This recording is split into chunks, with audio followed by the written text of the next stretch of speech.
La Navidad donde un telescopio desató golpes y una guerra familiar que todavía no se olvida.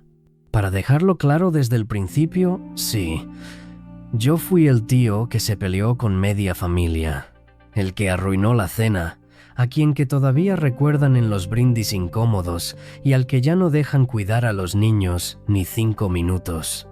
Ese tío. Todo empezó con regalos caros, expectativas altísimas y un chamaco mimado y consentido que no sabía estarse quieto ni medio segundo. Yo acababa de regresar de Estados Unidos, llevaba como un año de vuelta en mi país y todavía traía esa mezcla rara de nostalgia, frustración y orgullo mal acomodado. Ya sabes, vienes con la cabeza llena de allá las cosas se hacen distinto y con menos paciencia de la que crees. Pues en Navidad, con la casa llena, ruido, cerveza, risas falsas, los mismos chistes de siempre, estaba mi sobrino, al que voy a llamar Mati, un niño de 8 años que parecía de 12 por el tamaño, la energía y el ego. Mati es el hijo de mi hermana Claudia, médico, madre soltera, trabajadora, agotada siempre. Y por lo mismo el niño era el más consentido del universo conocido, de esos que no caminan, corren. No preguntan, toman y no esperan, exigen. Lo peor de todo es que era idéntico a mí a esa edad. Un castre profesional, inquieto, necio, incapaz de quedarse quieto aunque le pagaran. Incluso pensé en disculparme con mis padres por haber sido de esa manera. Tal vez era mi karma. Ese año, mi hermana decidió lucirse con el regalo de su niño. Nada de carritos, nada de videojuegos baratos. Le compró un telescopio. De esos que vienen en caja enorme, con fotos espectaculares del espacio, la Luna, Saturno, galaxias que claramente nunca vas a ver igual en la vida real, pero que venden sueños como si fueran garantía. Bastante profesional para un niño. Mati abrió el regalo y se volvió loco, gritando y saltando, mientras mi hermana le tomaba fotos para subirlo a redes sociales. La típica escena navideña exagerada donde todos dicen «¡Ay, qué bonito!», aunque por dentro piensan «¿Y ahora quién va a armar esa madre?». Spoiler, ese alguien fui yo. Ahí va el tío buena onda, el que sabe de cosas, el que cree que puede con todo. Me llevo la caja al patio, la abro y me encuentro con un infierno de piezas, tornillos, tubos, lentes, soportes. Instrucciones en letra microscópica y dibujos que claramente hizo alguien que no quiere que armes bien esa cosa. Y claro, no leí el instructivo, porque orgullo masculino. Eso se ve fácil, pensé, porque yo puedo. Error número 1. Mientras yo trataba de entender qué tubo iba con cuál, el niño ya estaba encima del telescopio como si fuera a saber cómo usarlo desarmado, agarrando piezas, moviéndolas, preguntando cada 5 segundos si ya estaba, queriendo ver por el ocular, aunque no había nada armado todavía. Yo intentaba explicarle con calma, pero obvio no me prestaba atención. Luego el plan fue mandarlo a la cocina, pedirle espacio o algo. Duraba 30 segundos fuera y regresaba como torbellino. Cada vez que volteaba, faltaba una pieza.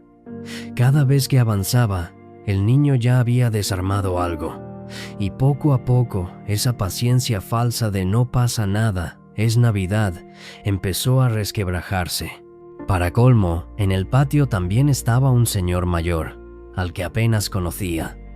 El suegro de un primo, recién llegado de trabajar en barcos mercantes, venido desde el norte del país, de esos hombres recios, voz grave, mirada dura, que parecen hechos de otra época.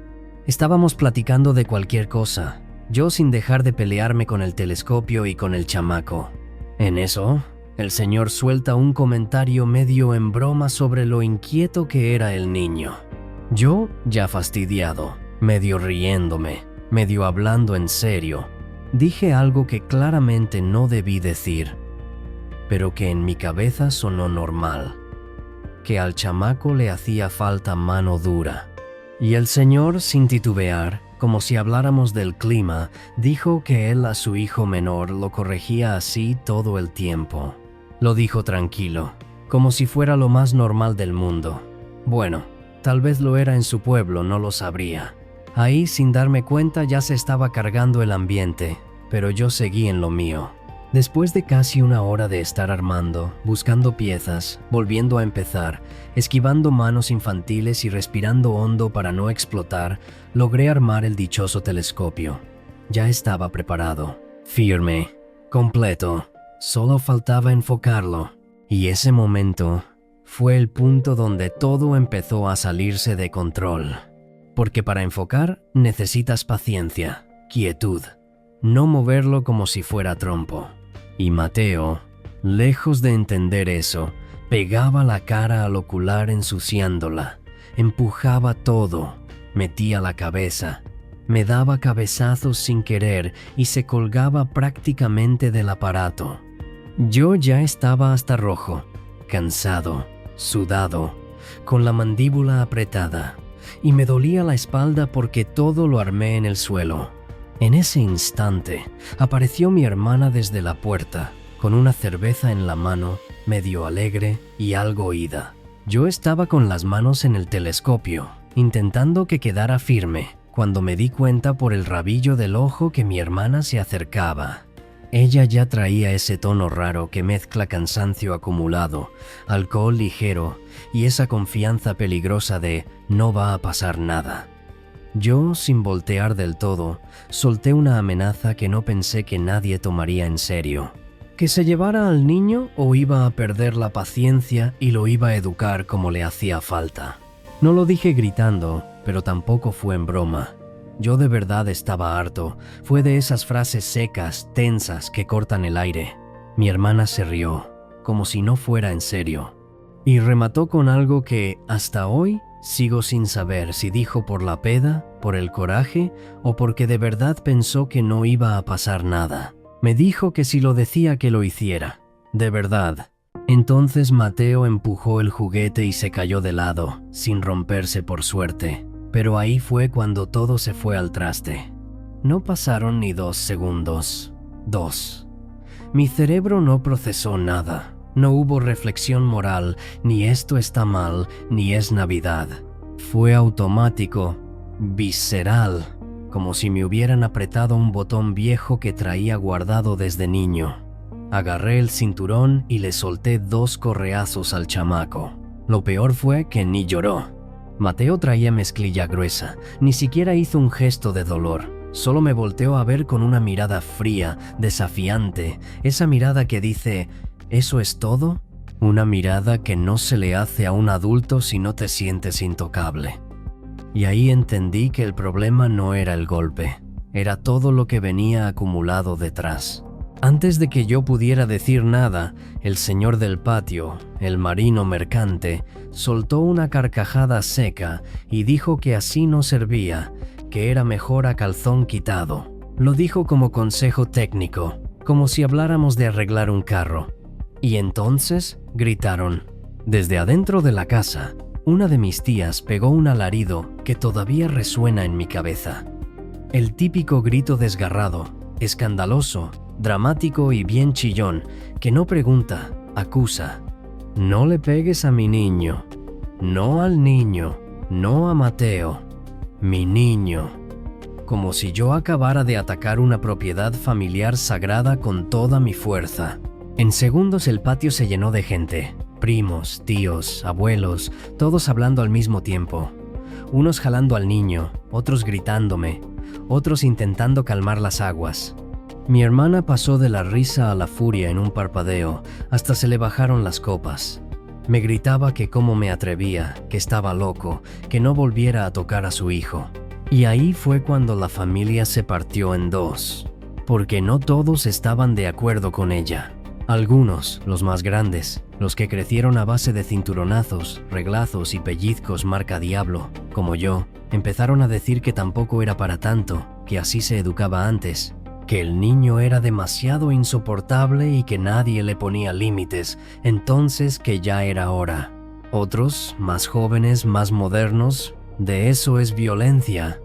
Me veían como si acabara de cometer un crimen capital en pleno 25 de diciembre.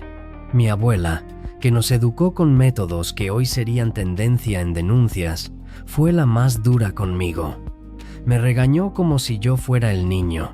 Me dijo que estaba mal, que esa no era mi responsabilidad y que había arruinado la Navidad para todos ahora. Lo dijo con esa autoridad que no se discute, pues claro, nos crió a base de miedo, pero ahora se hacía la santa.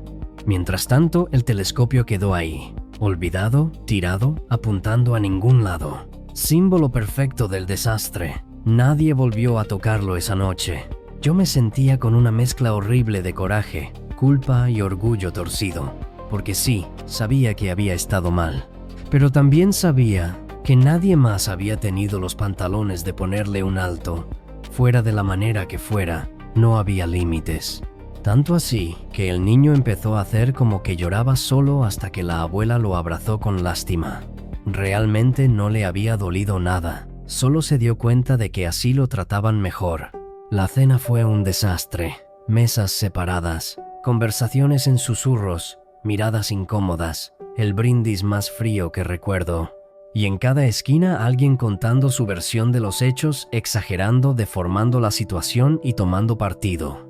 Y lo que empezó como un regaño, se convirtió en una guerra familiar que no terminó esa noche, porque los días siguientes fueron peores. Yo pensé, de verdad pensé, que el escándalo se iba a quedar en esa noche, que al día siguiente todos iban a amanecer con cruda vergüenza ajena y ganas de fingir que nada pasó. Gravísimo error. Desde el 26 en la mañana el celular no dejó de vibrar. Grupos familiares explotando, audios eternos, mensajes kilométricos, capturas de pantalla, reinterpretaciones creativas de lo que pasó. Cada quien contando la historia como le convenía. Para unos, yo era el tío violento que perdió la cabeza y golpeó a un niño indefenso. Para otros, el único que se atrevió a hacer lo que todos pensaban pero nadie decía en voz alta. Mi hermana entró en modo madre leona ofendida, con publicaciones pasivo-agresivas, indirectas clarísimas, frases sobre romper ciclos, no normalizar la violencia y proteger a nuestros hijos de gente tóxica, incluso si es familia. No me mencionaba, pero no hacía falta. Todos sabían. Lo que nadie decía tan bonito era que Mateo seguía siendo el mismo chamaco insoportable, solo que ahora con el bonus de saberse el centro del drama. El niño caminaba inflado. Literal. Con esa actitud de quien sabe que los adultos están peleando por él. Nadie le decía nada, o lo corregía, nadie se atrevía. Era intocable. Ahí fue cuando empezaron a dividirse los bandos de verdad. De un lado estaban los que defendían a mi hermana, primos jóvenes, algunas tías, gente que jamás le ha puesto un límite a nadie, pero ama dar lecciones morales. Del otro lado estábamos los que crecimos con chancla voladora, con reglas claras y con el "en esta casa se respeta". No porque estuviéramos orgullosos del golpe, sino porque sabíamos que el problema no había empezado ese día y que tampoco había sido para tanto. Las comidas familiares se volvieron campos minados. Si yo llegaba, mi hermana se iba. Si ella estaba, a mí me sugerían mejor no provocar, como si yo fuera el problema que había que esconder debajo del tapete. Pero lo peor vino cuando la familia decidió intervenir. Un domingo, sin avisar, se armó una especie de junta. Nadie la llamó así, pero eso fue. Tíos, tías, primos, todos opinando sobre lo que debía o no debía hacer yo. Que si tenía que disculparme públicamente. Que si debía prometer que jamás volvería a corregir al niño. Que si tenía que aceptar que yo estaba mal y punto. Yo escuchaba y sentía cómo se me subía la presión, porque nadie estaba hablando del contexto, cansancio, hartazgo, del niño descontrolado y del abandono total de autoridad. Todo se reducía a una sola escena, sacada de proporción y repetida como mantra. Le pegaste a un niño. Cuando intenté explicar mi lado, me callaron. Literal. Me dijeron que no era momento de justificarme, que lo importante era sanar, que tenía que ser el adulto. Ese sé el adulto que siempre significa aguántate y cállate. Ahí exploté. No grité, pero hablé con una calma tan dura que incomodó a todos. Dije que no iba a pedir perdón por algo que me provocaron. Que sí, estuvo mal, pero que también estuvo mal criar a un niño sin límites. Que si querían crucificarme, adelante, pero que yo no iba a fingir que todo estaba bien. Silencio incómodo fue lo que siguió, pesado, de esos que hacen que alguien carraspe o se levante por agua. Algunos bajaron la mirada, y otros se indignaron más. Mi hermana lloró, de coraje probablemente. Desde entonces, ya no hubo familia como tal. Hubo reuniones separadas, cumpleaños sin ciertos invitados, navidades planeadas con cuidado quirúrgico para evitar conflictos. Mucha gente hablando a mis espaldas y gente defendiendo mi nombre en otras mesas. Yo me quedé con la fama, el tío violento exagerado, el que arruinó la Navidad. Después de esa intervención, nada volvió a ser igual. Pero el verdadero desmadre explotó unas semanas después, en una comida que se suponía era para arreglar las cosas. Ya desde que llegué se sentía el ambiente raro, espeso, como cuando sabes que alguien va a soltar una bomba y todos están esperando quién prende el cerillo. Mateo andaba como si nada, corriendo, gritando, tirando cosas. Nadie le decía absolutamente nada. Yo lo observaba desde lejos, con una mezcla de cansancio y resignación. Ya ni coraje me daba, era más bien esa sensación de aquí ya no pertenezco. La cosa se empezó a torcer cuando una tía, de esas que siempre han sido lengua larga, soltó el comentario de que los tiempos ya no eran los mismos, que ahora la violencia no se justifica nunca y que hay gente que se quedó en el pasado. No dijo mi nombre, pero todos voltearon a verme, literalmente todos. Ahí mi hermana tomó fuerza. Ya no estaba llorosa ni ofendida, estaba en modo ataque.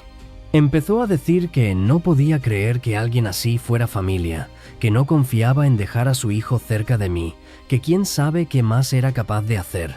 Palabras grandes, pesadas, de esas que no se dicen a la ligera. Yo respiré hondo, traté de mantener la calma, pero entonces alguien más se metió. Un primo que jamás ha levantado un dedo para educar a nadie, pero que ama dar discursos. Dijo que yo necesitaba terapia, que estaba claro que tenía problemas de ira, que lo mío no era normal.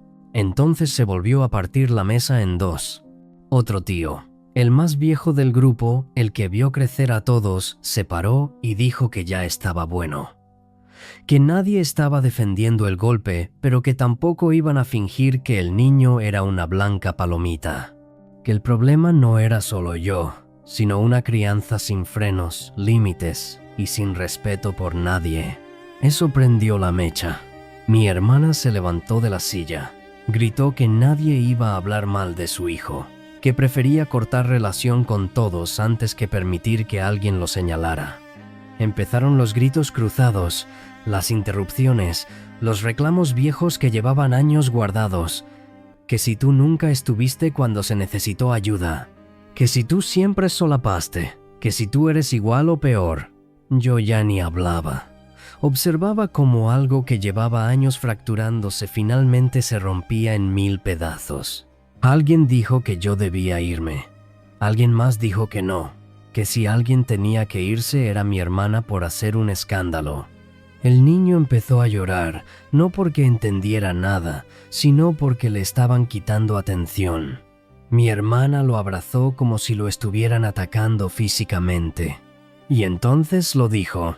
Dijo que desde ese día yo ya no era bienvenido a su vida ni a la de su hijo, que no quería volver a verme en ninguna reunión, en ningún cumpleaños, en ninguna Navidad, que para ella yo había dejado de existir. Fue un grito definitivo. Nadie respondió de inmediato, porque cuando alguien dice algo así, ya no hay réplica elegante, ya no hay forma de suavizarlo.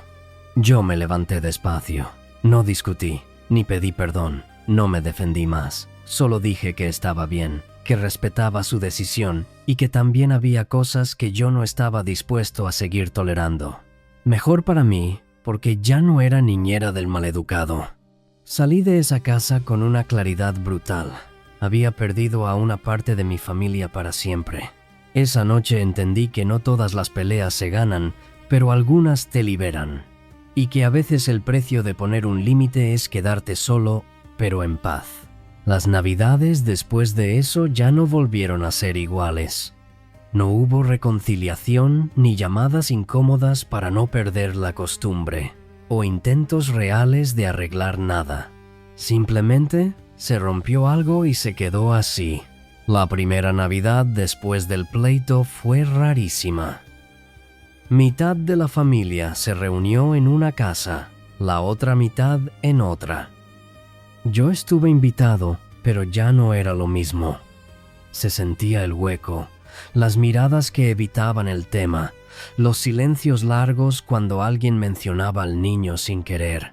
Nadie decía su nombre, como si fuera una palabra prohibida.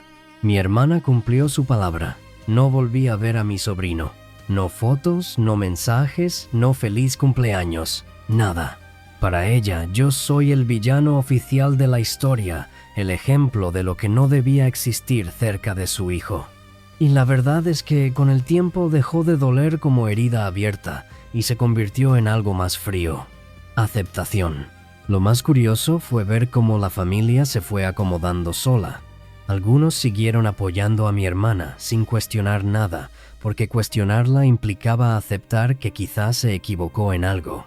Otros, en cambio, empezaron a decir en voz baja que el niño estaba cada vez más insoportable, que nadie le podía decir nada, que ya había problemas en la escuela y nadie se sorprendía.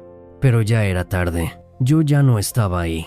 Y no me siento orgulloso de haberle pegado, no lo justifico, no lo celebro, pero tampoco voy a fingir que fue el único error en toda esa historia, porque lo que realmente explotó esa Navidad no fueron los correazos, fue todo lo que llevaba años acumulándose. La crianza sin límites, una familia que prefiere taparse los ojos antes que incomodarse. Con el tiempo entendí algo bien duro. A veces no te sacan de la familia por ser malo, sino por ser incómodo, por no seguir la narrativa bonita, por decir lo que otros piensan pero no se atreven a decir. ¿De verdad fui el villano de esta historia? ¿O solo el único que no quiso seguir fingiendo que todo estaba bien? ¿Del lado de quién estarían? Si llegaste hasta aquí, suscríbete, dale like y comparte. Nos ayudarías muchísimo. Nos vemos en el siguiente Chismecito Anónimo.